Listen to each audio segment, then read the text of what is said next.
이슬람 극단주의 IS에 김군이 가입했다고 한 주 내내 떠들썩했습니다. 그들은 무자비하게 사람을 죽입니다. 그것 때문에 악명이 높습니다. 오늘 복음을 가지고 있는 우리들이 무자비하게 사람을 죽이면서까지 자신들의 목적하는 바를 이루려고 하는 그 악한 세력들에 맞서서 우리는 정말 하나님이 기뻐하시는 선한 일을, 의로운 일을 함에 있어 진짜 인정사정 볼 것 없이 사람을 마구마구 살리고 있는가? 만약 우리의 그 선함이, 우리의 그 선함이 IS라고 하는 그 집단의 악함보다 못하다면 우리가 어떻게 그들을 복음으로 우리가 장악을 하고 넘어갈 수 있을까? 그런 생각을 합니다. 그들이 우리나라에 적극적으로 선교사를 보내가지고 포교활동을 한 것이 아닌데 이 나라의 젊은 18살 먹은 청년이 터키를 통해서 그 나라까지, 그 멀고 먼 곳까지 나라와 가정을 다 버리고 새로운 삶을 살겠다고 갔습니다. 유언처럼 쪽지 남기고. 마치 예수님이 베드로와 제자들을 부르실 때 내가 너를 사람 남녀노소가 되게 하겠다, 새로운 삶으로 인도하겠다 하시는 말씀 앞에 그들이 배와 그리고 부모와 형제 모든 것을 버리고 떠나갔던 그 모습이 떠오르는 겁니다. 이게 오버랩이 되면 안 되는데 이 증언이 없는 모습과 성경 속에 나오는 제자들의 모습이 오버랩이 되는 거예요. 그들은 악한 것을 위해서, 마귀의 기쁨을 위해서 그렇게 삶을 내려놓고 달려가고 있죠. 근데 우리는 진짜로 소중한 것이 무엇인지 알매도 그 뭔가를 내려놓고 혼신의 힘을 다해 의탁하고 드린다는 것에 우리가 인색할 때가 많고 계산이 많을 때가 많다는 것을 인정할 수밖에 없습니다. 어떤 면에서 보면 IS가 우리들한테 참 많은 그런 어떤 영적인 자극을 주는 그런 세력들이 아닌가 생각을 합니다. 이란들을 보면서도 때때로 많이 제가 마음에 도전을 받는 게 많은데 그 IS의 그 무자비함, 거실 것이 없는 그들의 모습, 아이들을 죽이고 어른들을 죽이고 TV, 최근에 아시아컵 TV 봤다고 15명 10대 아이들을 세워놓고 공개 총살에 죽여버리고 그렇게 했습니다. 무자비하죠. 완전히 무자비합니다. 자신들의 사상과 반대되고 대치되는 행동을 하면 바로 죽여버립니다. 얼마나 자기의 그 목적하는 바가 뚜렷한지 모르겠습니다. 야망이 뚜렷한 것이겠죠. 다른 마음이 발견되어지면 바로 재간다. 그러니까 악한 일을 위해서 그렇게 달려가는 것입니다. 내가 섭섭하면서도 돌아보고 생각하는 것은 우리가 참 주의 복음을 받은 사람으로서 하나님께서 기뻐하시고 이미 하나님이 승인하신 이 좋은 일을 위해서도 우리가 그렇게 살지 못하는데, 저들은 저렇게 사는가? 한 하늘 아래에서 이 악과 선이 함께 공존하는데 뭐가 참 진리냐? 그러니까 자기가 믿고 있는 것을 강조하는 것을 통해 가지고 우리가 좀 귀가 열리는데요. 우리가 믿고 있는 그 기독교, 이 예수 그리스도의 진리를 우리가 이렇게 삶으로 액센트를 주지 못한다면 이 거짓 것들이 판을 치면서 마치 그것들이 진짜인 것 마냥 사람들을 선동하고 장래가 불투명하고 인생에 소망이 없는 사람들이 이제 자꾸 그쪽으로 몰리지 않겠습니까? 그러니까 선과 악이 이제는 혼란스럽기 때문에 뭔가 뚜렷한 색깔을 내는 그 IS가 어떤 면에서는 한 짧은 이 생애를 저렇게 사는 것도 괜찮겠다 싶어서 이제 사람들이 자신의 짧은 삶을 거기에다가 투자하는 모양새가 나타나고 있다고 보는 것입니다. 그래서 이제 옛날에는 진짜로 악은 무섭다 하고 흉내도 안 냈는데 이제 최근에 인터뷰라는 영화를 통해 보면 알겠지만 그 김정은 같은 사람들 이거 풍자해가지고 마치 코미디같이 풍자하는 거예요. 그래서 악이 그렇게 섬찟하지 않은 것처럼, 귀신이 섬찟하지 않은 것처럼, 사탄이 섬찟하지 않은 것처럼, 그래서 자꾸 이제 우리가 흠모하고 호기심이 쳐다보게 만들고 이러면서 문턱이 자꾸 낮아지게 만드는 문화로도 또 이데올로기적으로도 사상으로도 하여튼 이렇게 자꾸 이렇게 접근해 오는 것, 우리 영적인 것들을 자꾸 건드려서 자극해 오는 것, 이런 것에 우리가 조금 민감해야 할 필요가 있다고 믿습니다. 왜 우리가 이렇게 약해졌는가 제가 오늘 말씀을 통해서 알게 됐어요. 왜 우리 세대의 사람들이 이렇게 약해졌는가, 약해져가고 있는가를 오늘 물론 뭐 성경 말씀 속에서 많은 것으로 알아낼 수 있겠지만 오늘 본문 말씀을 통해서 저는 알게 됐어요. 그 뭐냐면 우리의 신앙이 보지 않고도 주님을 믿고 신뢰하고 또 눈에 보이는 것 없고 손에 잡히는 것 없고 아무것도 감지가 되는 것이 없지만 나를 위해 이 땅에 오신 십자가의 그 예수님, 그 십자가의 그 능력을 하나만 바라보고서도 하나님이 살아계신 줄 알아보고 그리고 내 인생을 어떻게 살아가야 되는 것이 옳은지를 우리가 잘 판단할 수 있는 그 믿음이 우리 가운데 있어야 되는데 그것이 결여되기 때문이다 라는 생각이 들었어요. 믿음이 왜 필요합니까? 보이지 않기 때문에 믿음이 필요하다고 제가 항상 강조했습니다. 우리에게는 믿음이 필요하지 않습니까? 나의 믿음 주께 있네, 이렇게 우리가 노래 불렀는데 여러분들에게 다 믿음이 있죠. 주님이 믿음을 주셨죠. 왜 우리에게 믿음이 필요합니까? 예수님이 안 보이기 때문 아니에요? 하나님이 안 보이고 천국이 안 보이니까 우리한테는 믿음이 필요하잖아요. 믿으면 보이고, 믿으면 들은 것과 진배없고, 손으로 잡은 것과 진배없고, 내 눈으로 확인한 것과 진배없는 그런 결과가 우리한테 생겨지니까 믿으면 말이에요. 할렐루야. 본 것보다 더 확실한 것이 믿는 겁니다, 여러분. 그래서 도마가 보여달라고 그렇게 재촉했지만 예수님이 아나 하고 보여주시면서도 하신 말씀이 보지 않고 믿는 믿음이 진짜다 했습니다. 단순히 하나님께서 예수님이 보여주시는 까닭은 뭡니까? 안 믿고도 믿을 수 있는 그 성격된 믿음 위에 세우기 위해서 부족하니까, 연약하니까 손으로 만지게 해주고 눈으로 보여주시면서 이것을 확인한 다음에는 이제는 그 다음부터는 물론 처음에는 도저히 안 보고는 못 믿으니까 너무 신앙이 얕고 또 연약하니까 눈에 보여주고 손에 잡혀줘서 귀에 들려줘가지고 그렇게 주님이 믿게 하신 다음에 그 다음부터는 이제 그 신앙생활하는 사람 그 초보자한테 주님이 더 이상은 초창기 때처럼 들려주지 않고 보여주지 않고 이제 환상으로 이렇게 나타나주지 않는 거예요. 나를 사랑하지 않는 겁니까? 아니에요. 더 성숙한 자리로 나를 끌어내시는 겁니다.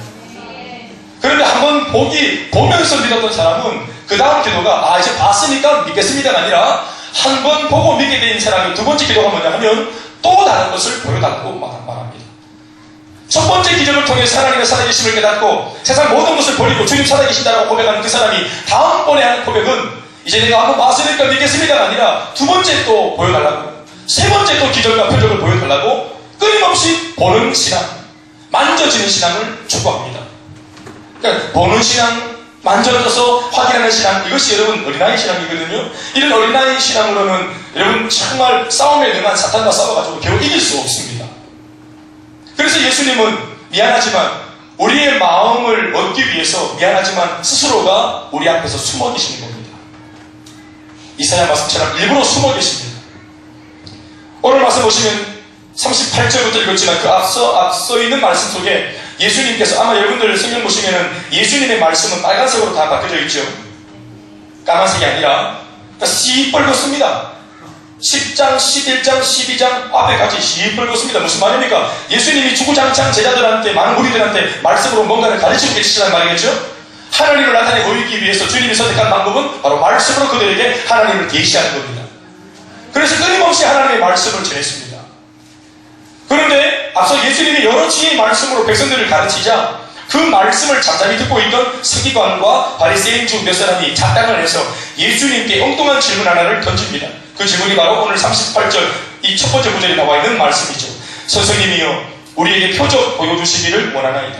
따라하십시다. 시작. 선생님이여 우리에게 표적 보여주시기를 원하나이다. 여러분 이것을 성경이 좋게 말하니까 선생님 우리에게 표적 보여주세요 이렇게 되어 있지만 이 질문을 우리가 풀어서 본 뜻을 우리가 해야 되면 이렇게 되는 겁니다. 선생님 무슨 말이 그렇게나 많습니까? 우리가 당신을 하나님의 아들로 믿을 수 있도록 그냥 우리 눈앞에서 단 한 번에 확실한 증거와 표적과 기사를 보여주세요. 보여주셔서 우리를 자극시키면 우리가 믿을게요. 내가 안 믿겠다는 게 아니라 믿을 용의가 있으니까 한번 표적을 보여주이소. 말씀 말고 확실하게 한번 보여주면 되는 거 아니겠어요? 여러분 이 요청과 기도가 얼마나 쉬운 기도예요. 이것도 여러분 나름대로 기도입니다. 한번 보여주이소. 내가 일주일 동안 금식하고 기도할 테니까 금식하던 마지막 날 내가 원하는 그 기도가 응답되게 해주세요. 그러면 내가 더 잘 믿을게요. 그 다음 날부터. 물론 밥은 못했습니다만. 여러분 이것이 우리가 믿음이라고 생각합니다. 그리고 그 일주일 동안 금식해서 주님을 마치 협박하듯이 응답을 받으면 이 사람이 이제는 내가 금식 안 하고도 주님을 협박 안 하고도 하나님 살아계심을 알겠습니다가 아니라 그 다음번 또다시 문제가 생기면 또 주님을 그런 식으로 협박합니다. 나타나 보시라. 내 눈을 자극하고 내 감각을 자극해서 하나님이 살아계시다는 사실을 내가 알아먹도록 해달라고 또 주님을 기도 비슷한 모습으로 협박합니다. 그리고 이런 식으로 99번을 보고 믿은 이 사람이 100번째 주님이 침묵하면 99번 믿었던 모든 것들을 거짓말이라고 부인하기 시작하는 겁니다. 무슨 말입니까? 99번 은혜를 받는 동안 눈으로 보고 손으로 잡았던 그 신앙은 한 번도 은혜를 받았지만 자란 적이 없는 신앙인 것입니다. 그러니까 한 번 보여주기 시작한 이 신앙은 이렇게 나가는 신앙의 판도는 100번을 보여줘야 되고 100번을 보여주면서 이끌어왔던 그런 신앙은 1000번을 보여줘야 되는 겁니다. 여러분, 홍해 바다가 모세 앞에서 갈라졌습니다. 대단한 표적이죠. 눈에 보이는 표적, 가시적인 표적이 드러난 거죠. 홍해 바다가 갈라졌으니까 얼마나 놀라운 표적이 나타난 겁니까? 그리고 견고한성 여리고성이 13바퀴 돌고 소리 질렀더니 무너졌습니다. 제가 자주 드는 예화지만 무너졌습니다. 이거 대단한 표적이죠? 손끝은 안 되고 무너졌으니까 내 눈앞에서 놀라운 기적이 나타난 거 아니겠어요? 골리앗이, 떡대 같은 골리앗이 돌 맞아 잡아서 죽었어요. 대단한 표적이죠? 그러나 여러분 보십시오. 골리앗이 자빠졌기 때문에 믿음을 더 믿게 되었습니까? 홍해바다가 갈라졌기 때문에 더 믿음을 갖게 됐습니까? 또 여리고성이 무너진 걸 보면서 믿음을 갖게 됐습니까? 비로소? 아니요. 오히려 홍해바다가 믿음으로 고백했기 때문에 갈라졌고, 여리고성은 믿음으로 수종에서 따라갔기 때문에, 주님 말씀을 쫓았기 때문에 갈라졌고, 골리앗도 다윗이 하나님 앞에 순종했기 때문에 골리앗을 잡아들일 수 있었습니다. 표적을 봤기 때문에 믿음이 더 생기고 자란다. 그러니 나는 자라기 위해서 주님 날마다 보여주세요. 나 보여주시면은 계속 자라고, 불신자에서 신자로, 신자에서 성도로, 성도에서 저기 또 제자로, 제자에서 군사로, 제사장 사역자로, 근데 계속 자랄 테니까 보여주세요. 보고 믿음을 가지면 은혜는 받겠지만, 은혜는 받습니다만은 안 자랍니다. 여러분, 우리의 기도와 별반 차이가 저는 없다고 생각합니다. 우리가 하나님 앞에 요구하는 기도 중에서 얼마나 많은 것들을 우리가 확인하고 싶어 합니까? 응답이 됨으로 인해서 주님을 확인하려고 들지 않습니까? 여러분, 제가 이런 얘기를 이번 주에 특별히 많이 한 것 같아요. 진짜 우리의 신앙의 진리는 우리가 성공하고 응답받아서 역시 하나님이시군요 하고 신앙이 확인되는 거 아니라, 우리가 그토록 바라고 원했던 것들이 우리가 이게 자빠지고 이게 무너지고 거부되어지고 외면당하고 내가 그렇게 기도하면서 쌓았던 공동탑이 무너질 때 그 실패한 뒤에 보이는 우리의 반응이 진짜 나의 신앙의 현주소입니다. 그래서 제가 한 번씩 예를 들지 않습니까? 제가 만났던 많은 청년들이 시험을 앞에 놓고 이런저런 시험들이 얼마나 많습니까? 자격증 시험도 있고 또 뭐 하시 시험 있잖아요. 그러니까 시험을 딱 쳐서 내가 목사 앞에서 이제 보기 좋게 말하는 거는 시험에 당락과 관계없이 내 신앙은 괜찮다는 거예요. 그런데 시험에 딱 떨어지면 한 1, 2주를 딱 버티다가 3주부터는 잠수 안 보여요. 그러니까 벌써 예배 드릴 때 이렇게 이제 앉을 때 포지션도 좀 달라집니다. 벌써 앞에서 막 세게 들이다가 어느 날 보면 또 중간중간 그 다음 주 저기 갔다 그 다음 이제 문 밖에 있으니까 가고. 그래서 내가 한 번씩 물어보고 확인한단 말이에요. 믿을 수 없으니까 청년들 괜찮나? 니 시험 떨어졌는데 괜찮아? 선생님 괜찮아요? 뭐가 괜찮아요? 그때 하나님이 음성을 딱 부를 때 그때가 이제 회개할 때인데, 사실은 목사님 힘들어요. 사실은 목사님 제가 힘들어요. 내가 셀 리더인데도 사실은 하나님 힘들어요. 사실은 목사님 제가 집사하고 장로인데도 힘들어요. 이게 딱 부를 때 이게 정직하게 고백이 나와야 되거든요. 그런데 딱 괜찮다는 거예요. 나는 그래서 아무도 모르는 뒷골목에 마귀가 딱 불러가서 작업에 들어가는 겁니다. 그러면 다른 사람들로부터 중보받을 기회, 도움을 받을 기회를 다 놓치고 바로 그냥 바닥까지 내려가는 것입니다. 그 친구들의 그 신앙의 진리가 언제 나타나는가? 신앙, 원했던 것이 시험이, 또 직장이 딱 거들다물고 소위 응답이 안 돼가지고 딱 좌절되었을 때, 그때도 내 마음속에 이 시험의 당락과 관계없이, 합격 여부 관계없이 여전히 주님을 찬양할 수 있고 드리던 그 예배 이상구가 되는지, 거기에서 그 사람의 신앙의 진리가 나오는 것입니다. 그래서 제가 잠수 타고 왔다 갔다 하다가 뒤늦게 내한테 발각해서 들킨 아이한테 내가 했던 말입니다. 네 신앙을 보이긴 해. 떨어질만 하다. 아니, 니 떨어져야만 됐었다. 보이긴 해. 네가 만약 이런 정도의 신앙밖에 안 되는데 합격했으면 니 당연히 그런 주님을 찬양한다 했었고, 나한테 합격주신 주님을 높인다 했었고, 사실 내가 떨어졌어도 주님을 찬양했을 끼인데 이런 새빨간 거짓말을 했을까 이가. 그런데 떨어지는 바람에 네 신앙이 교회 예배를 그 뒤로 한 2주 정도 버티다가는 자빠지실 수밖에 없는 신앙이라는 것이 들킨 거 아니가. 나는 하나님께서 진짜 너 사랑하시는 것 같다. 너한테 이런 시련과 아픔을 주면서 네 신앙이 얼마나 이게 웃기는 신앙인지 가짜는 신앙인지 드러내면서 주님이 다시 시작하라고 기회를 주시는 거 아니겠나. 어떨 때는 여러분, 주님의 뜻대로 이루어지는 실패가 주님의 뜻 아닌 모습으로 이루어지는, 나의 의견까지로 이루어지는 성공보다 낫다고 생각합니다. 한탕주의, 성가주의가 팽배한 이 세대는 자꾸만 뭔가를 보기만 하고 확인하기 원합니다. 대한민국 국가대표 감독직이 축구의 무덤이라는 말이 있습니다. 왜냐하면 모두가 홍명보 박수 치면서 그 자리에 앉혀놓고는 무엇인가 보여달라고 전 국민들이 다 쳐다보고 있습니다. 홍명보 자랑하던 사람 아니에요? 선수로서. 얼마나 우리들의 영원한 리베로, 얼마나 우리들의 사랑을 받던 축구 선수였습니까? 그런데 이번에 감독 한번 해가지고 1년 만에 박살났잖아요. 우리 친구 홍명보 어디 갔어요? 지금 왕년에 잘 나가던 지금 홍콩 배우 홍콩보는 지금 돌아왔는데 홍콩보 어디 갔어? 그러니까 이 국민들이 박수 치다가 보여달라는 거예요. 우리는 보기 원한다는 거예요. 못 보여주니까 모두가 외면하는 것입니다. 대통령 자리도 무덤입니다. 담임 목사 자리도 어떤 면에서는 무덤입니다. 많은 목사님들이 그렇게 말합니다. 박수 치면서 앉혀놓고는 보여내라 하는 것입니다. 부흥시키라. 당신 우리가 목사로 불러왔을 때는 우리 여기 교회 17년 전 10년 됐으니까 부흥시키라. 연봉 책임질 때끼리 부흥시키라. 그래서 장로님들 붙잡다 끼고 쳐다보는 이런 모습의 교회가 상당히 많았다는 것을 우리는 알고 있습니다. 이와 같은 심리가 이제는 예수님 앞에서도 발동하는 것입니다. 나 자신이 무엇인가 예수님 앞에서 믿음을 갖기 위해서 내가 주님 앞에서 더 믿으려고 더 신뢰하려고 발버둥치고 애쓰기보다 가만히 있으면서 주님 나로 하여금 믿게끔 좀 나한테 좀 동경을 좀 해보세요. 좀 더 큰 거 센 거 없어요? 2만 명 먹이셨어요? 4만 명 먹여주세요. 보리떡 5개 더 센 거 원둥병, 중풍병, 또 뭐 무좀, 뭐 버짐 막 이렇게 계속 나오면서 나사로도 나오고 너사로도 나오고 나사로 옆에 막 공동물이 다 열리고 다 나오고 막 해골도 다 나오고 전부 다 무덤에서 다 해야 됩니까?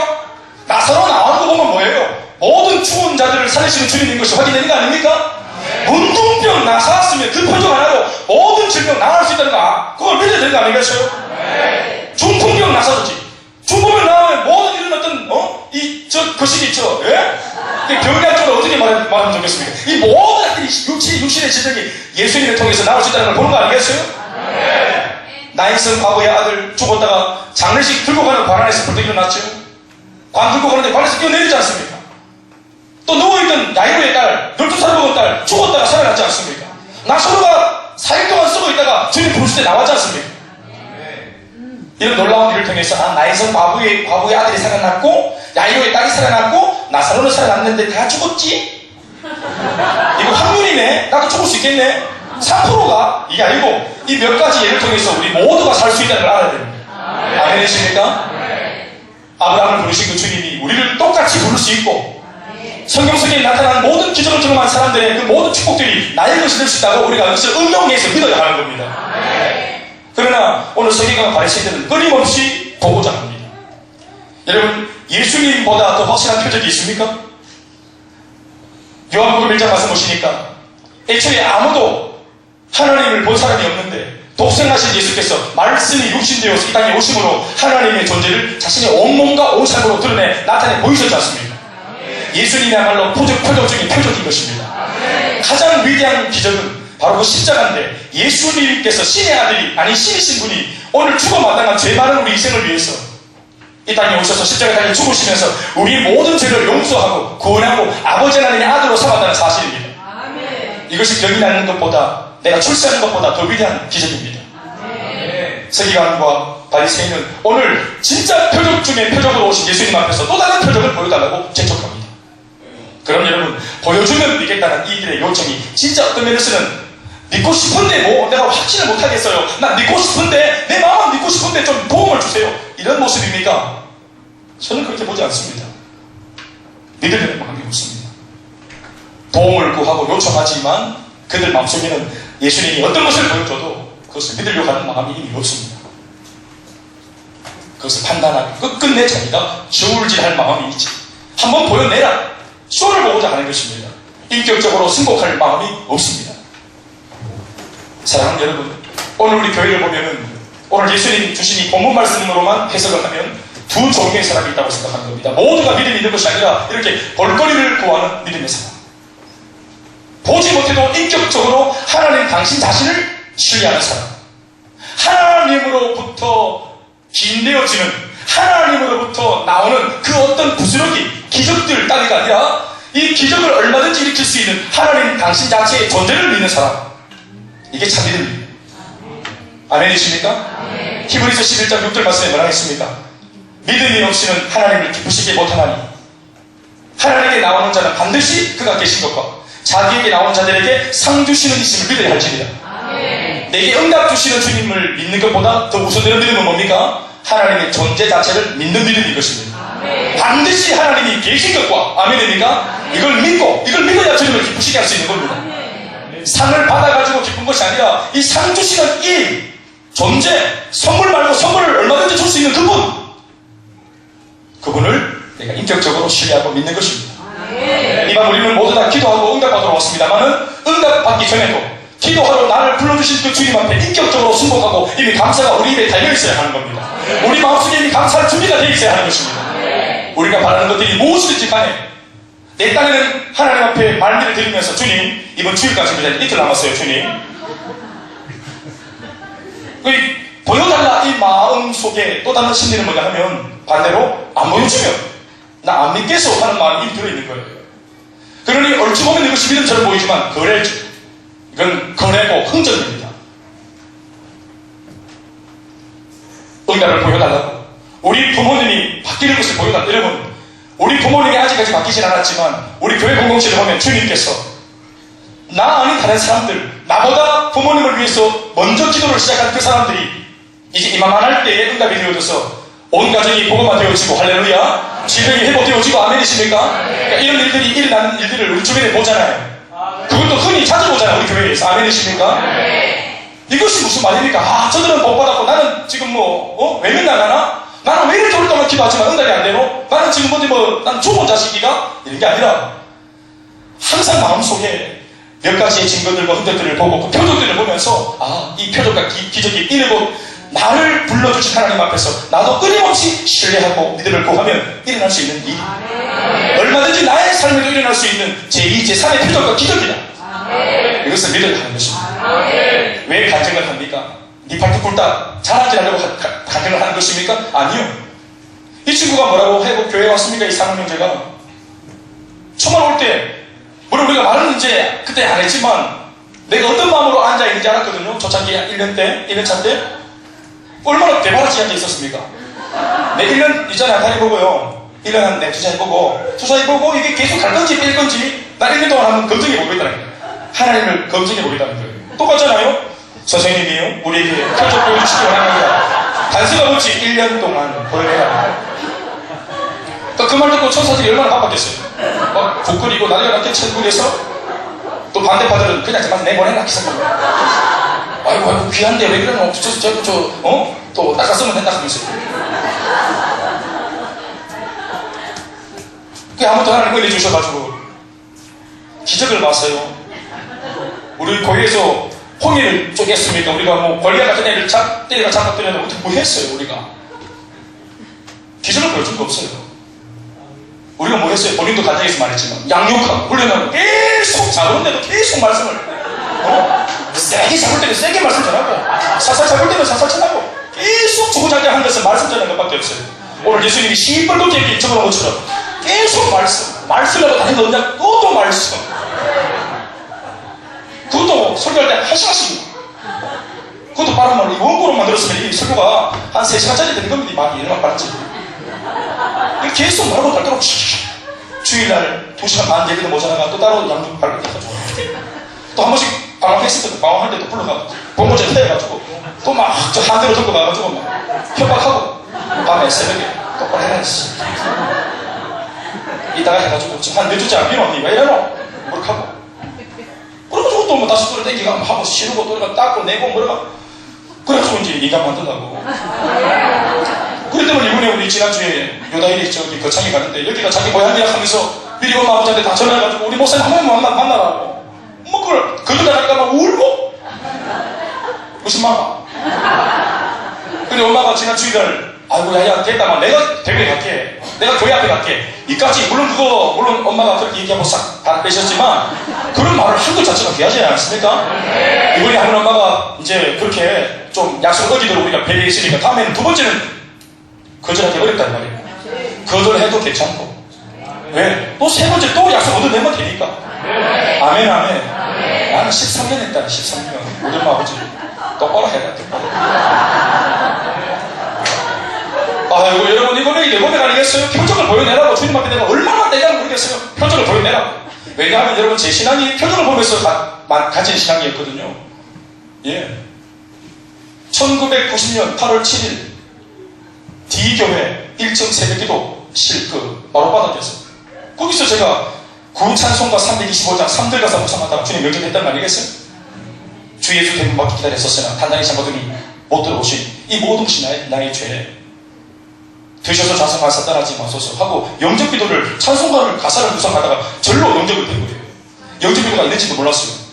그때 그걸 묵상하는데 다만에 그냥 이게 눈이 확 빛이 들어오면서 이게 막 눈을 뜨고 있었는지 감고 있었는지 모르겠는지 모르고 지금도 모르고 물론 내가 무릎을 꿇고 있었는지 양반 다리를 하고 있었는지 섰는지 앉았는지 전혀 기억이 없이 계속 그 환상 속에 주님을 묵상하는데 이제 그 많은 얘기를 다 할 수는 없고 그래서 주님을 계속 이제 교제하는 가운데 시간이 한참 지났지만 그게 시간이 가는지 이게 어떻게 되는지 모르고 끊임없이 교제하다가 이렇게 이제 신앙을 하고 나니까 그 다음부터도 한 죽기차게 한 주님이 2주 정도를 기도만 하면 영의 눈을 떠가지고 환상을 보이고 계속 그림으로 저 이성을 그려주시는 거예요. 불붙은 돌이 막 저를 향해서 날아오지 않나. 소위 불받았다는 말이 아니겠어요? 내가 심각하게 나는 왜 불붙은 돌이 이렇게 날아왔지 하고 계속 그 주변에 물었더니 그게 불받은 거다 하더라고요. 우리가 소위 불을 내려주시다고 기도하잖아요. 불을 내려, 그게 불나는 거야. 내가 나는 막 고민하고 있으니까 이 말을 듣는 옆에 있는 동료 친구들이 전부 다 못되신 아이들인데 얼마나 분노하고 우리는 불 받기 위해서 평생을 지내는데 불이 안 떨어지고 우리는 막 기사때문에 때리고 뭘 불이 나느냐고 각층에 들어온 애가 불 받았냐고 그런 일들. 그러니까 이게 먼저 저 같은 경우도 내가 워낙 간단하고 눈으로 보지 않고는 믿을 수 없는 너무 가난하게 어렵게 자랐기 때문에 가난한 사람들 여러분 손에 안 걸려고 하는 거 아시겠죠? 매일 교회 왔다가 교회 와도 사람들 많고 내보다 다 행복해 보이니까 자꾸 내가 자격지심 생기니까 다 행복해 보이는데 나만 못나 보이는 거예요. 누구도 나보고 못났다고 안 하는데도 내 스스로가 자격지심에 다 행복한데 내가 못나 보이는 기라. 여러분들처럼 지금처럼. 여러분 다 그렇게 마음으로 생각하고 있지 않습니까? 우리 교회 모두가 다 막 은혜 받고 막 영접 역사를 하는데 나만 와이카노 이런 마음 들죠. 나도 그랬다 이 말이에요. 그러니까 내가 자꾸 초라하니까 교회 가고 싶은 마음이 안 드는 거예요. 그러니까 하나님이 나 같은 애한테 보여주시고 들려주시고 손으로 꽉 잡아주시고 확실하게 믿어보도록. 그런데 이제 보여주고 들려주고 손을 딱 잡아주고 감각적으로 주님이 찾아오시니까 이게 거기에 버릇 들어가지고 계속 뭔가를 보려고 하는 거예요. 기도하려고 무릎 꿇으면 계속 기도로 하는 게 아니고 뭐가 안 주시는가 하면서 계속 이게 싹 눈 뜨고 뭐 조금만 오사상 빛이 비치면 주님이 오셨나 딱처럼 전기불 밑에 주님이 길을 막 걸어가시니까 등이 오싹한 길 딱 보니까 또 사탕기사님 시작하시고 내가 자꾸 표정을 보니까 이 자꾸 헛방을 되시는 거예요. 그러니까 신앙도 자꾸 퇴보하고 근데 이제 친구가 딱 붙으면서 하는 말이 말씀을 읽어라 말씀을. 얼마 전에 우리 금요일날 모셔가지고 말씀드렸던 우명태 목사 찾아와 내보고 말씀을 읽어라. 그 당시 그 친구가 200도 됐어요. 그래가지고 이러면 산도처럼 생기게 와가지고 대현아 내가 볼 때는 네가 찬양한 마사까지 하고 네가 그런데 내가 볼 때는 막 친구한테 하는 말인데 말씀을 좀 읽어라. 네가 좀 많이 비있다 다음 주는 거가 생 그래 하는데 뿌리가 없다. 뿌리가 내가 볼 때는 200도 막 200도 한도도 안 하는 얘기야 나는 200도기 와가지고 무도한테 와가지고 말씀이 없다 하니까 내가 뭐라 하냐 한번 때려볼까 싶은데 근데 이게 막 집에 빛이 그게 하나님의 소리로 들리는 거예요 내한테. 그래가지고 내가 친구야 내가 어떻게 하면 좋겠노. 내가 지금 창세기를 한 100번 읽었다 지금. 창세기를 못 읽어요 내가. 맨날 하늘을 만들고 땅을 만들고 빛만 만든다 내가 미치겠다. 모세를 만난 적이 없다는 거예요. 성경에 모세도 있다 모세도 있대. 다윗도 있고 많아. 사람이 주인공이 2만 명이나 된다고. 그래 말씀드리고요. 나는 마태복음 색감 맞고 창세기 색감 맞다 그러니까 그러면 로마서 읽으라 하는 거예요. 그래서 로마서 그 다음에 바로 로마서 꺼내가지고 말씀 읽고 그리고 시키지 않았는데 또 플러스 10 아니겠어요? 하나를 가르치면 10가지를 깨닫고 문구사 사가지고 노트를 사가지고 말씀을 성경책에 있는 말씀을 파란색으로 필사하고 그 밑에 깨달아지는 것 빨간색으로 적고 또 필사하고 깨달아지는 것 빨간색으로 적고 이게 오늘날 제가 하는 설교 노트가 된 겁니다. 이야 이거 안 가르치셨는데 그래가지고 계속 노트를 쌓아가는 거예요. 묵상하고. 야, 그런데 우리 옛날에 가나 초콜릿 있죠? 가나 초콜릿. 가나와 함께라면 고동마저도 향기롭고. 그때 최신하가 했습니다. 근데 그거 선전할 때 보면은 이 초콜릿 물에 구정물 같은 물에서 가나 초콜릿이라고 하는 이 이니셜이 쫙 올라오잖아요. 글자가. 아시죠? 평면, 이 1차원적인 평면에서 이게 입체적으로 쑥 올라온다는 말이에요. 그것처럼 성경을 읽는데 성경 말씀이 쑥쑥 올라오는 거예요. 그냥 내 표현에. 실제로 올라왔겠어요? 성경에 필사하는데 단어들이 또 어휘들, 한 문장, 한 구절 이런 것들이 이제 점점 갈수록 이게 쑥쑥 올라오는 거예요. 그래서 내가 말씀으로 보내요. 경북대학교 진화도서관에서 혼자 눈이 터지도록 울면서 그 조용한데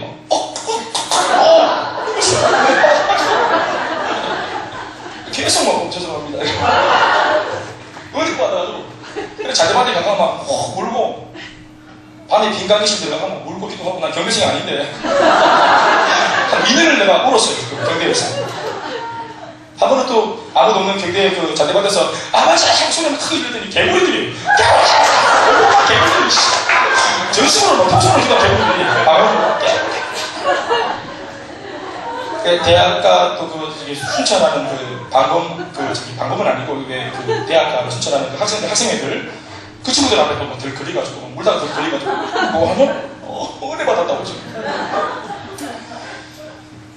그러니까 이제 표적을 구하는 이제 신앙, 보는 신앙에서 이제 말씀으로 넘어가는 거예요. 하나님이 그 친구를 통해서 나한테 이렇게 성숙한 신앙으로 넘어가도록 만들어 주신 겁니다. 그래서 제가 그 친구 참 해줄 수 없는 친구입니다. 그래서 제가 96년도부터 말씀을 읽었어요. 말씀 참 읽은 거예요. 90년도에 주님 만나가지고 세월이 한참 지나서 96년도에 말씀. 그 전까지 계속 제가 뭐 안 비는가? 느낌이 너무 좋다고 이렇게 하면서 계속 주님님 살아계시면 느낌이 와야지. 오늘 기도하다가 눈물이 좀 나면은 은혜 받았고 눈물 안 나면 은혜 못 받았다. 이런 느낌을 추구하는 이런 거 있지요. 그게 아니라는 걸 제가 알게 된다. 선생님 보기를 원합니다. 여러분 이렇게 보기를 원하는 추구하는 이런 신앙의 고백을 하는 이 사람들 앞에 예수님이 대번 그들에게 선포한 말씀이 뭡니까? 내가 너희들한테 표적 보여달라고 하는데 보여줄 표적이라고는 요나의 표적밖에는 보여줄 게 없다. 요나가 큰 물고기 뱃속에서 하루 이틀 사흘 밤낮 그 물고기 뱃속에 있었던 것처럼 인자로 머지않아 십자가에 달려 죽음을 당하고 그리고 음부의 벌새 가운데 놓여서 내가 3일 주야를 내가 거기에서 머물게 될 것이다. 이렇게 십자가의 위대한 예수님의 사랑을 다 표현하진 않았지만 인자도 요나의 표적과 같이 내가 그렇게 이 요나의 표적을 성취할 행보로 내가 앞으로 갈 거다. 요나의 표적이 여러분 구약시대 중에서 가장 그들에게 입에 많이 오르는 대표적인 표적이었습니다. 그런데 진짜 요나의 표적, 그 3일 동안 물고기 뱃속에 있었던 그 이야기의 진정한 내용의 의미가 뭐냐면 예수님의 죽음을 말하는 거거든요. 예수님이 죽음 이후에 하루 이틀 3일 동안 음부의 권세 가운데 들어갔던 그 죽음을 예고하는 겁니다. 요나의 그 말씀이. 그래서 요나의 표적을 성취하러 내가 왔다. 그렇게 말씀하시는 거예요. 그 말은 뭡니까? 요나의 표적이 최고인데 요나의 표적보다 더 위대한 표적은 바로 나 자신이고 내가 달린 십자가다. 아멘이십니까? 여러분 이 기적이라는 말을 제가 백과사전에서 찾아보았습니다. 기적이란 인간의 힘으로는 이루어낼 수 없는 지혜와 능력을 초월하는 초자연적 신비로운 현상을 말한다. 하나님은 이 기적을 통해 당신을 계시하시고 구원을 베푸신다. 그러니까 기적이라는 말은 하나님을 계시하기 위한, 하나님을 드러내고 나타내기 위한 초자연적인 방법이자 수단이라는 말입니다. 그러니까 기적은 기적 자체가 중요한 게 아니라 이 기적과 표적을 통해서 하나님이 드러나야 되는데 하나님을 드러낼 다른 표적이 필요 없이 예수님이 하나님이신 분이 직접 내려오셨으니까 다른 표적 필요해요? 필요한 모양이네. 예수님 하나님이신 분이 직접 오셨다 이 말입니다. 그러니까 홍리를 쪼갤 필요 없고 여리고서는 자꾸 넘어뜨리고 할 필요 없다 이 말이에요. 예수님이 오셨습니다. 하나님을 보여주기 위해서 완벽한 표적으로 오셨습니다. 그리고 그 예수님이 사람들한테 하나님을 계시하고 보이기 위해서 선택한 방법이 뭐냐 하면 하나님의 말씀을 전하는 것이었습니다. 복음입니다, 여러분. 복음이 바로 하나님을 계시하는 가장 위대한 수단이고 방법인 것입니다. 가장 위대한 기적입니다. 우리가 그 하나님의 복음 한 자락 때문에 이렇게 인생이 변화되고 바뀌지 않습니까? 지난날 슬픔이 바뀌어서 기쁨이 되지 않습니까? 사망과 죽음의 권세에서 벗어나서 생명과 감사의 자리에 우뚝서게 되지 않습니까? 복음 하나입니다. 그래서 사도 바울이 내가 이 복음을 부끄러워하지 아니하노니 이 복음은 모든 믿는 자에게 구원을 주시는 하나님의 능력이에요. 복음이 능력인 것입니다. 복음이 표적이고 복음이 기적입니다. 그러니 예수님의 복음 이전에 있었던 문둥병자 낫게 해주고 중풍병자 낫게 해주고 보리떡 5개와 물고기 2마리로 5,000명 4,000명을 먹였던 그 모든 기사와 표적은 그것 자체가 중요한 게 아니라 바로 예수님의 이 말씀을 듣도록 이 자리에 불러 모으기 위한 하나의 수단이고 방법이었지 그것 자체가 중요한 것이 아닙니다. 오늘 우리가 기도하러 왔습니다만 기도 응답이 일어나야 기사와 표적이 아니라 오늘 그 주 예수 그리스도 하나님의 살아계신 그 생생한 증거를 몸 전체에 담아 이 땅에 오시고 2000년 전 지금까지 시간과 공간을 초월해 지금 과학과 문명과 또 공학, 생명공학과 의학 이렇게 고도로 발달한 이 문명시대 속에 나에게 예수님이 찾아오셔서 이렇게 나름대로는 손에 안 보려고 하고 나름대로는 똑똑해 빠진 내가 그 예수를 믿게끔 되어진 이 사실 자체가 저는 기적이고 표적이라고 믿습니다. 여러분들에게 한 번 더 말씀드리는 것은 이것입니다. 저도 마찬가지고 여러분들도 우리가 상담을 해보고 만나보면 마찬가지지만 몇 가지의 아직까지 응답되지 않은 문제들과 기도의 내용들을 놓고 우리가 되게 많이 조급해하거나 두려워할 때가 많습니다. 내가 바라는 것이 안 이루어질까? 우리의 가정이 모래성처럼 무너지고 우리 가족들이 다 흩어질까? 내가 공들여 이끌어왔던 사업이 손가락 사이로 무너져 내리면 새나가는 그 모래알처럼 다 빠져나가서 밑틀트리가 될까봐 이 강박한 세대 속에 이 무한 경쟁 세대 속에 내가 져서 뒤쳐져서 도태될까봐 그래서 무엇인가 하나님 앞에 간구하는 것이 있는데 그 간구하는 것조차도 응답이 안 될까봐 우리가 참 기도하면서도 우리 한켠 마음속에 두려움을 가지고 있다는 사실을 부인할 수 없습니다. 그러나 주님의 음성은 뭡니까? 이미 네가 가장 위대한 간증과 표적과 응답을 이미 가진 사람이다. 전쟁에서 이미 승리했고 나는 이제 패전병들이 허리가 잘리는 바람에 오도가도 못해가지고 지리산 자락에 숨어가지고 할머니 집 약탈해서 고구마 감자 몇 개 훔쳐가는 거 그 좀도둑놈들 때문에 우리가 이 국지전에서 나라가 이미 승리한 이 승리를 뺏겨서 되겠는가? 이 승리의 기쁨을 뺏겨서 되겠는가? 또 전쟁을 이긴 사람이 소소한 배틀 그런 것 따위에 신경 써서 이 승리감을 빼앗겨서 되겠는가? 구원을 얻은 우리가 영원한 생명을 소유한 우리가 몇 가지 이 땅에 먹고 사는 문제에 그 의식주 몇 가지 문제에 그 소소한 기도들이 응답이 안 된다 그래서 그것 때문에 내가 생명을 얻고 구원받은까지 흔들어댔어야 되겠는가? 요나의 표적보다 더 위대한 표적이 십자가라 했고 우리는 그 십자가를 지금 의심 없이 믿고 있는 사람이 이미 우리는 누릴 것을 이미 다 누린 사람입니다.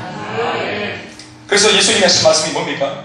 이 악하고 음란한 세대, 악하고 음란한 세대들이 항상 자극적인 것, 눈으로 보고자 하는 것들을 원한다고 추구한다고 그런 식으로 살면 신앙을 가져도 골병드는 신앙생활 면치 못한다고 주님이 오늘 으름장을 내고 있는 거예요.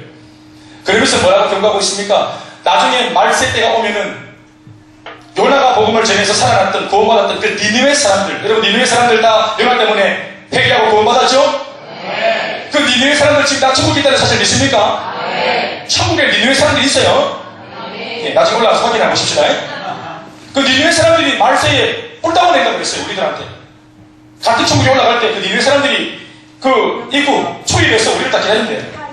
김종인이 딱 불러가지고 같은 천국에 올라왔지만서도 근데 왜 그렇게 이 땅에 있을 때 예수님 괴롭혔노? 야 우리는 예수님 예제도 못 봤다. 지저스의 제자도 못 봤어. 우리는 구약시대 사람이야. 그런데도 얼마나 예수 믿고 구원받기가 어렵게 우리는 예수님이 안 오셨으니까 그렇게 빡센 환경 속에 우리는 또 게다가 이방인 아이가 그런데도 하나님이 보낸 요나가 우리한테 와서 복음을 전하고 그 쪼가리 복음 듣고 우리가 배려받았다. 우리 얼마나 믿기가 어려운 줄 알아?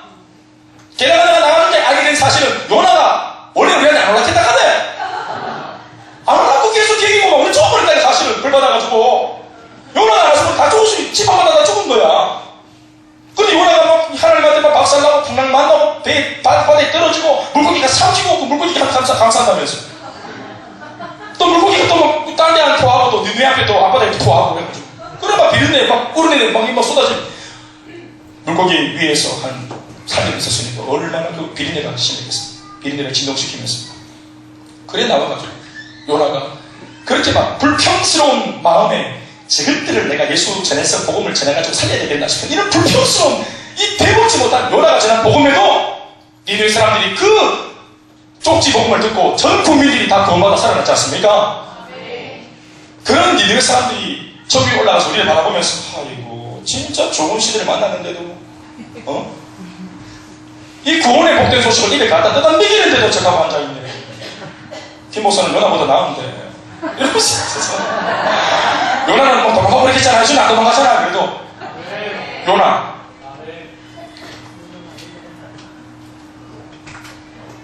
요 셀리드들을 요나보다 나은 셀리드들을 세워가지고 이렇게 붙잡아주고 또 저렇게 붙잡아주고 야구를 붙잡고 훌륭을 붙잡고 아울렛을 붙잡고 금동이를 붙잡고 이렇게 우리를 살리려고 이게 온 교회가 시스템을 만들어가지고 이렇게 기도하면서 붙잡아내려고 은혜를 끼치려고 변화시키려고 아멘이십니까? 네. 이렇게 촘촘한 은혜의 이 그물망을 빠져나가는 게 기적이다. 이거 어떻게 빠져나가는 거예요? 어떻게 은혜를 안 받을 수가 있어요? 그러니까 니네 사람들이 나중에 막 얼마나 우리한테 분노 안 했냐. 우리는 진짜 너무 하나님께 소속하다. 대한민국 사람들은 이렇게 하나님이 위하시고 우리는 이렇게 어렵게 예수 믿게 하고. 어떤 목사님이 그런 해석을 하시더라고요. 하나님께서 진짜 우리나라를 사랑하신다고. 이유가 뭐냐 하니까 그분이 하신 말씀. 제가 대학교 때 들었던 설교인데 이라크, 이란, 쿠웨이트 뭐 같은 동네입니까? 중동 지방에서 만약에 예, 수도죠. 이란의 수도가 쿠웨이트죠. 아닙니까? 예? 쿠웨이트 나라예요. 예, 알겠습니다. 예수님 12절 되면 알아요.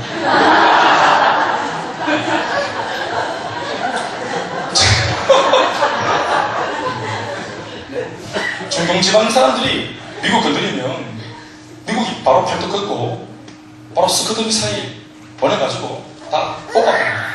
덜덜덜덜 볶아서 박살내고 조금만 헛소리하고 좀 이렇게 좀 미국 신기를 건드리면 비행기로 그 얼마나 멉니까? 날아가가지고 박살내고 오사마 빈라덴 완전히 박살내고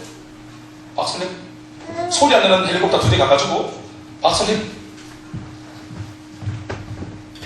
그런데 여러분 김일성, 김정일씨, 김정은씨까지 3대가 독재하고 저렇게 알짱알짱거리면서 계속 장거리 미사일 만들어가지고 핵시설 만들고 하지 말라 하더라도 안 한다 키라고 돌아서 또 하고 안 한다 키라고 또 하고 옆에 있는 큰형님 중국이 고마해라 하는데도 안 한다 키라고 돌아서 또 하고 나중에 막 입고 따라가 중국이 딱 등돌리는데 이제 러시아가 딱 붙어가지고 또 하고 이것들은 계속 연장을 지르는데도 가만 놔두는 게 네이비실, 델타코스 보내면 그만 끝나는 겁니다. 빨리빨리 그만 끝나는 거예요.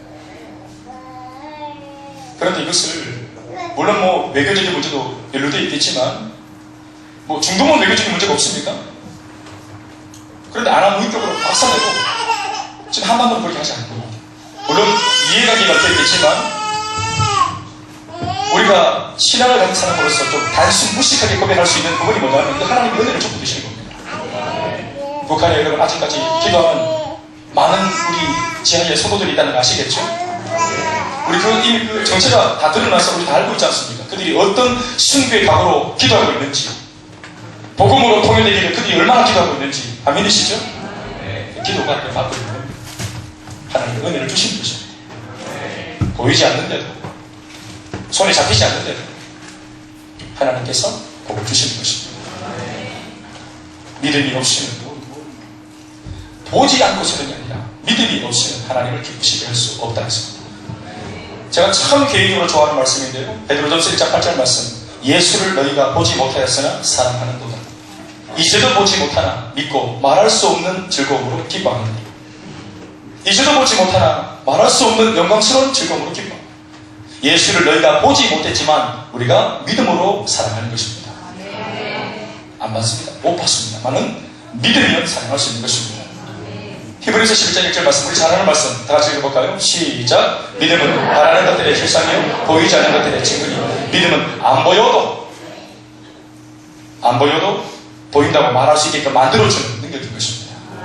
인간적으로 계산하면 아무것도 안 보이는데 이미 예수님을 믿는 가장 강력한 표적을 이미 우리가 얻어놓은 우리들의 눈에는 이것이 얼마든지 가능한 일인 줄 믿습니다. 여러분, 믿음이 얼마나 중요한지 모릅니다. 심지어 표적을 통해 믿음을 강화시키는 것이 아니라 강한 믿음을 가지면 표적이 필요 없을 정도, 그리고 또 주님이 필요하면 그 믿음을 따라 표적을 따라 붙여주시기도 하는 것입니다. 오늘 여러분들에게 또 여러분들의 마음속에 혹은 이방만이 아니라 이제껏 우리가 추구하고 있는 그 신앙관 앞에 제가 도전하는 것은 우리가 보려고 하는 신앙이 아닌가 하는 겁니다. 우리가 확인하려고 드는 신앙이 아닌가 하는 것입니다. 우리가 근사하게 기도하고 기도 응답을 바란다고 그렇게 뭔가 신앙적으로 표현하지만 이 응답이 안 되면 내가 어떻게 하겠다는 어떤 그런 마음속에 또 다른 행보를 이미 결심하고 있는 것은 아닌가 하는 것입니다.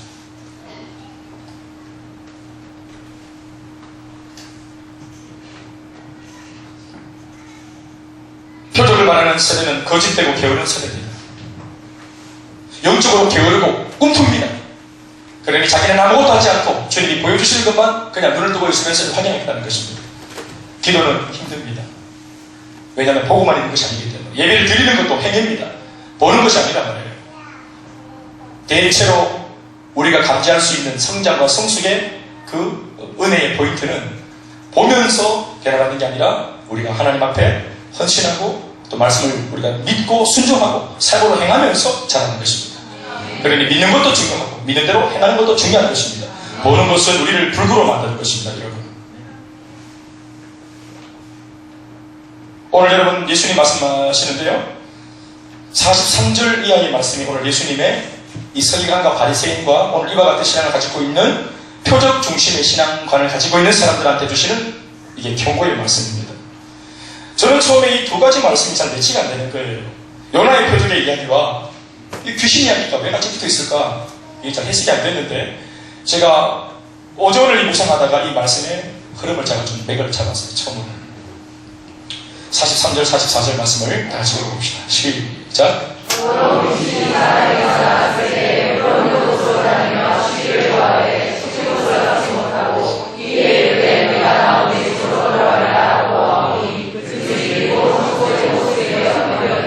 첫 번째 주님이 보여주신 표적, 첫사랑 소리. 할렐루야. 뭔가 느낌이 왔고 내가 울컥했고 이거 다 표적입니다. 처음 믿을 때는 표적이 필요합니다. 우리 다 그런 경험 있죠? 자, 저를 보십시오. 주님 말씀을 들을 때 울컥했다. 기도하는데 뭔가 짜릿했다. 나를 안아주시더라. 주님이 내게 음성을 들려주시더라. 이런 거, 그 주님의 그 체감적인 사랑을 다 경험했죠. 첫사랑. 할렐루야. 그게 여러분 첫 번째 표적이고, 그 표적 주심의 목적은 어디로 우리를 이끌기 위함입니까? 믿음으로 이끌기 위한 장치입니다. 첫 번째 표적을 경험한 사람이 해야 될 기도는 두 번째 보여주십시오가 아니고 안 봐도 뭐 하겠다? 믿겠습니다. 응답이 안 일어나도 나는 하나님을 신뢰합니다. 내가 바라는 진짜 간절한 기도가 있지만 이게 한 달이 지체되고 두 달이 지체되고 1년이 지체돼도 나는 절대로 이 기도를 쉬지 않겠습니다. 주님을 부인하지 않겠습니다. 그 신앙으로 넘어가는 것입니다. 그런데 이 신앙이 없이 끝끝내 표적을 보여달라고 이렇게 얘기하는 이 악하고 음란한 세대의 이 영적인 모습은 바로 오늘 43절과 44절의 모습이라고 주님이 말씀하시는 겁니다. 무슨 말입니까? 예수를 처음 믿어서 표적을 처음 보고 예수를 영접하면 우리 속에 이때까지 주인 행세하던 모든 악하고 음란하고 더러운 것들이 떠나갑니다.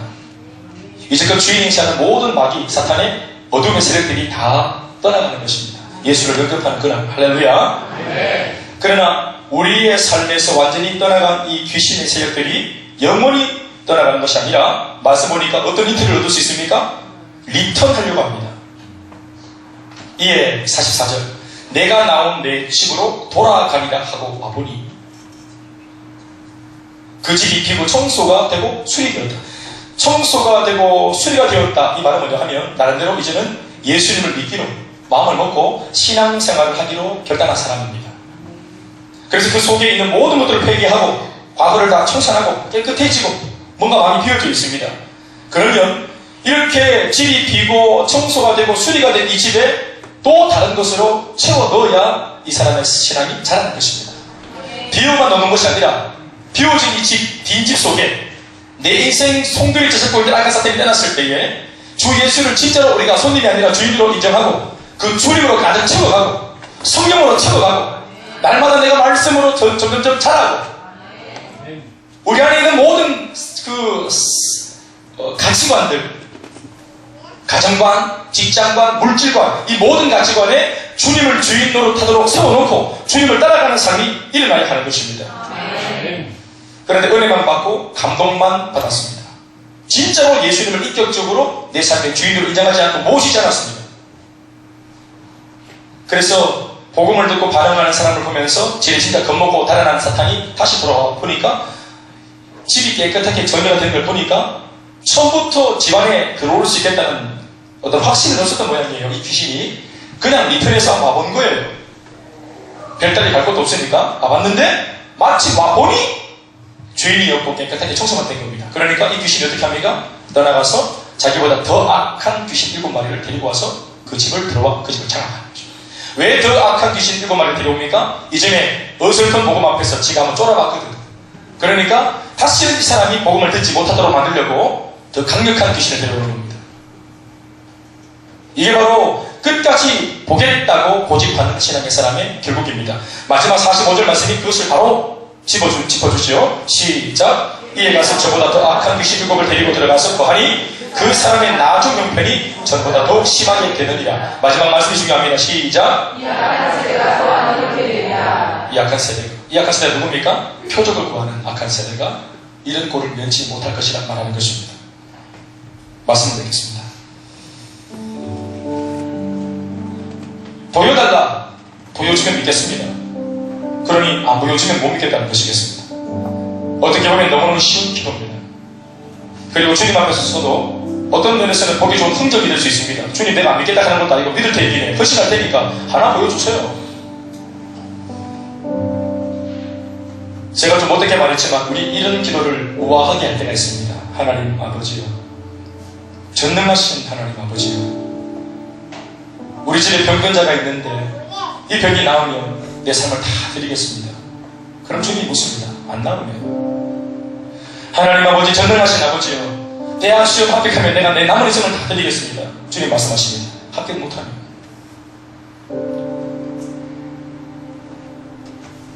주님 내가 집 사고 땅 사고 부자가 되면 내가 가난한 자들 돕고 구제하고 내가 좋은 일하고 주님 나라 위해 살겠습니다.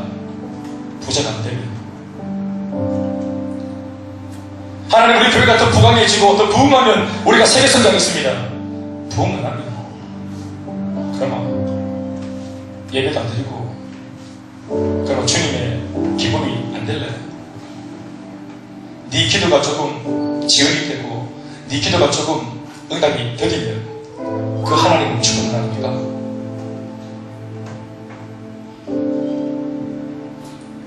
여러분, 예수님이 20년 전 십자가를 오셨고 부활하셨고 지금 우리 가운데 살아계십니다.